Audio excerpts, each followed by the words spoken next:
மீனம்மா அதிகாலையிலும் அந்தி மாலையிலும் உங்கள் ஞாபகமே.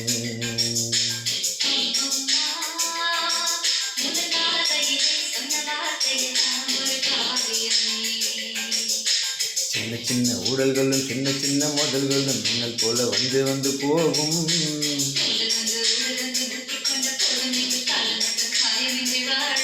2 மாதங்கள் நாட்கள் செல்ல நிறமாறிடும் பூக்கள் அல்ல. மீனம்மா அதிகாலையிலும் அந்தி மாலையிலும் உங்கள் ஞாபகம்.